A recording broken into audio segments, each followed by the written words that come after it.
Good day everyone. আজকে আমরা চলে যাচ্ছি আমাদের চাঁদপুর ট্যুরের উদ্দেশ্যে এবং তার জন্য প্রথমেই আমরা নিয়ে নিলাম একটি সিএনজি। আমাদের মিরপুর আনসার ক্যাম্প এরিয়া থেকে নিলে 300-350 টাকার বেশি ভাড়া হওয়ার তো একদমই কথা না। এবং হচ্ছে গিয়ে আমার মনে হয় মিরপুরের যে কোনো এরিয়া থেকেই 400-এর বেশি ভাড়া হওয়া উচিত না সদরঘাট পর্যন্ত যেতে। তো প্রথমেই আমরা চলে যাব সদরঘাট চাঁদপুর ট্যুরের জন্য। তারপরে সদরঘাট থেকে আমরা লঞ্চ নিব। লঞ্চে সিট আছে, লঞ্চের ডেক আছে, কেবিন আছে, আপনার সুবিধা অনুযায়ী আপনারা সিলেকশন করে নিতে পারেন। এই তো আমরা পৌঁছে গিয়েছি সদরঘাটে। সদরঘাটের আশেপাশে আমরা কিছু স্ন্যাক কিনে নিয়ে উঠে যাব লঞ্চে এবং এরপর লঞ্চে আমরা একটি কেবিন ভাড়া করে নিব। একটা সিঙ্গেল বেড কেবিন আমরা ভাড়া করব। সো হচ্ছে আমরা একটু রিল্যাক্সডভাবে যেতে পারি। এই তো আমরা একটা কেবিন ভাড়া করে নিলাম।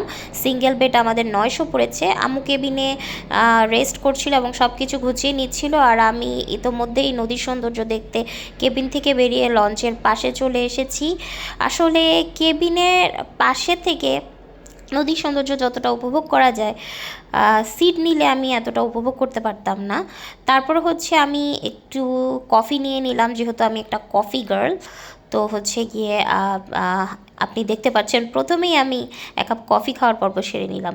প্রথমে দেখছিলাম যে অন্য লঞ্চের ব্যাপারে জানি না, এই লঞ্চটা না মুন্সিগঞ্জ ঘাট দেওয়ার আগ পর্যন্ত একেবারে পার ঘেঁষে চলতেছিল। সো আশেপাশের গ্রামের সৌন্দর্যগুলো খুব সুন্দরভাবে উপভোগ করতে পারছিলাম। এছাড়াও আমরা দেখছিলাম যে রং বেরঙের বড় ট্রলার চলছে পাশ দিয়ে, যেটা খুবই নয়নাভিরাম লাগছিল। এটা নদীর সৌন্দর্যকে আরও বাড়িয়ে দিচ্ছিল। এছাড়াও আমরা শুধুমাত্র চলমান ট্রলারই না, পাশে আমরা যেই পাড়গুলো আছে সেই পাড়গুলোতেও হচ্ছে অনেক লঞ্চ ভেড়ানো দেখছিলাম। আমার মনে হয় এখানে লঞ্চের কারখানা আছে, যার কারণে এখানে বা লঞ্চ এবং ট্রলারের কারখানা আছে, যার কারণে এখানে এত লঞ্চ ট্রলার জাহাজ ভেড়ানো আছে। সো এগুলো কিন্তু খুবই সুন্দর ছিল দেখতে, মানে সব কিছু মিলিয়ে সব কিছুকে এত কমপ্লিমেন্ট করতেছিল যে কি বলবো, মানে অসাধারণ একটা দৃশ্য তৈরি করছিল। আমার মাও কিন্তু শেষ পর্যন্ত আর কেবিনে বসে থাকতে পারেনি।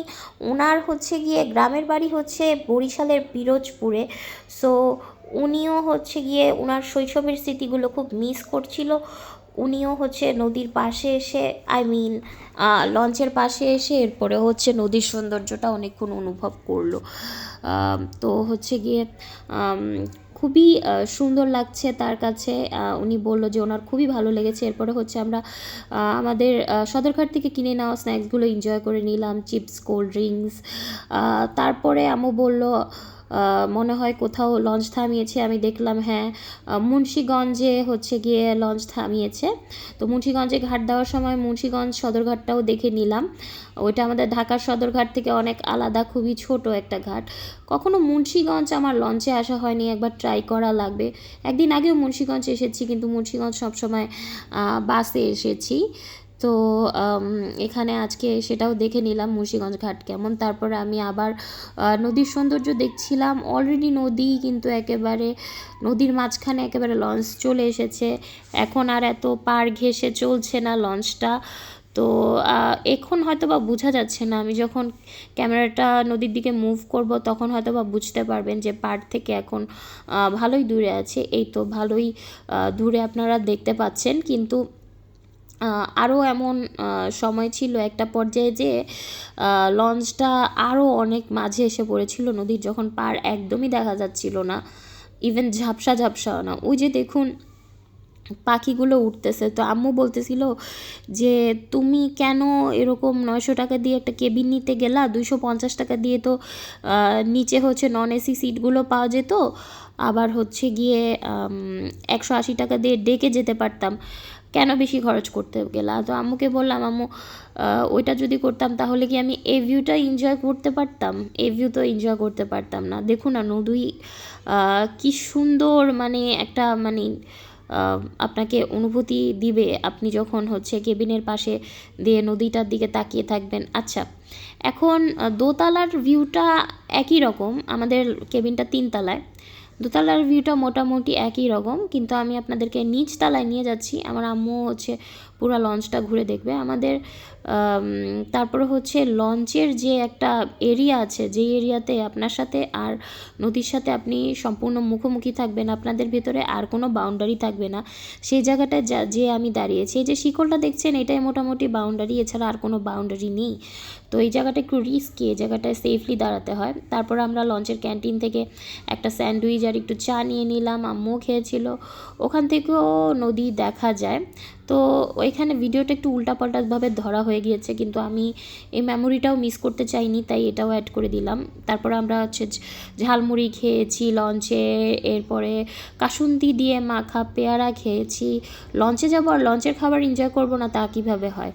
তারপর তো হচ্ছে গিয়ে আবার সেই রিস্কি জায়গাটায় যে আমি কাউকে সাজেস্ট করবো না এই জায়গায় দাঁড়ানো, কিন্তু আমি আসলে নদীর উত্তাল ঢেউয়ের এই সিনটা মিস করতে চাই নাই, তাই হচ্ছে আমি ওখানে দাঁড়ানোর লোভ সামলাতে পারিনি। তো ওখানে দাঁড়িয়ে আমি আবার কিছুক্ষণ নদীর ভিউ এনজয় করে আবার উপরে উঠে গেলাম। কেবিনের সামনে বসে খাওয়ার জন্য আবারও 1 কাপ চা নিয়ে উঠেছি। তো আবার 1 কাপ চা খেয়েছি। তো আপনি বুঝতেই পারছেন আমি কী লেভেলের চা কফি খোর। তারপরে হচ্ছে বাকিটা সময় আমরা রেস্ট করতে করতে অপেক্ষা করতে লাগলাম যে কখন আমরা চাঁদপুর পৌঁছাবো, কখন গিয়ে চাঁদপুরের ইলিশ ভাজা খাবো, এবং তারপরে চাঁদপুরে আবার যে বাকি জায়গাগুলো ঘোরা হয়নি সেগুলো ঘুরবো। এই তো আমরা পৌঁছে গিয়েছি চাঁদপুর সদরঘাটে। চাঁদপুর সদরঘাটে কিন্তু খুবই সুন্দর দেখতে, মানে একদম স্টার শেপের, এবং পৌঁছানোর সাথে সাথেই দেখলাম অনেক মানুষ ঝাটকা ইলিশ বিক্রি করছে এবং বলছে কম দাম কম দাম। এটা মোটেও কম দাম মনে হয়নি ঝাটকা ইলিশ অনুপাতে, কিন্তু আসলে এখন সিজনটাই ঝাটকা ইলিশের, তো সেই অনুযায়ী কমই ছিল। প্রথমে তো আমি ঠকবাজ মনে করেছিলাম, তারপরে বুঝেছি যে না, ঠিকই আছে। তো চাঁদপুরের বাকি জায়গাগুলো আমার আগেই দেখা আছে, যেমন বড় স্টেশন, তারপরে হচ্ছে মাটির যে স্কুলটা আছে সেটা। তো এখন বাকিগুলো দেখব। এখানে দেখেন অনেক লঞ্চ, অনেক রিক্সা, এগুলো আপনাকে ডাকবে যে চলেন চলেন দর্শনীয় স্থানগুলোতে যাব। তো প্রথমে আমরা এসে আগে লাঞ্চ সেরে নেই ক্যাফে মোহনাতে। এখানে ওই একই বিষয়, ওই যে বললাম যে এখন তো আপনি বড় ইলিশ পাবেন না। এখানে আগেও 2-3 বার এসেছি, কিন্তু আমি আরও বড় ইলিশ খেয়েছি, কিন্তু এবারে ইলিশ মাছের সাইজটা অনেক ছোট, মাত্র 4 পিস হয়েছিল, মাথা লেজ আর 2টা পিস। আলু ভর্তা ছিল, ইলিশ ভর্তা ছিল, করলা ভাজি ছিল এবং ভাত খেয়েছি। সো এটা দিয়ে লাঞ্চ সারার পরে আমরা সেই সিএনজি স্টেশন থেকে আরেকটা সিএনজি নিয়ে আমাদের প্রথম ডেস্টিনেশন লোহাগড় মঠের উদ্দেশ্যে রওনা হলাম। আসলে সেখানকার যে এই গ্রামের যে রাজা ছিল তার 2টা ছেলে ছিল, একজনের নাম ছিল লৌহ এবং একজনের নাম ছিল গড়। তাদের নামে এই গ্রামের নাম হয়ে যায় লোহাগড়।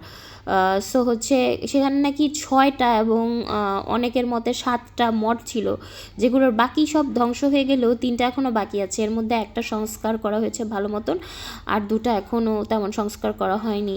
স্থানীয়দের মতে টাকা পেয়েও এটা ভালো মতো সংস্কার করেনি। আমরা চাঁদপুরের প্রথমে শহরের রাস্তা, তারপর গ্রাম্য রাস্তা, কিন্তু পাকা রাস্তা দিয়ে আসছিলাম, কিন্তু হঠাৎ করে এমন একটা রাস্তায় ঢুকলাম যেখানে কাঁচা আর পাকা রাস্তা মেলানো, এবং এত পরিমাণে সেখানে ঝুঁকি দিচ্ছিল এবং ঝাঁকি দিচ্ছিল, যার কারণে আমার আর আম্মুর অবস্থা তো একদম খারাপ। এই রাস্তাগুলো হচ্ছে লোহাগড় মঠের দিকে যাওয়ার আগে, একদম আগের রাস্তাগুলো। তো তো এখানে যারা আসবেন ওই রকম স্ট্যামিনা থাকলেই আসেন। এই তো আমরা পৌঁছে গেলাম লোহাগড় মঠে। সেখানে আমরা দেখতে পাচ্ছি যে 2টা পুরাতন মঠ এবং এই যে একটা নতুন সংস্কার করা মঠ।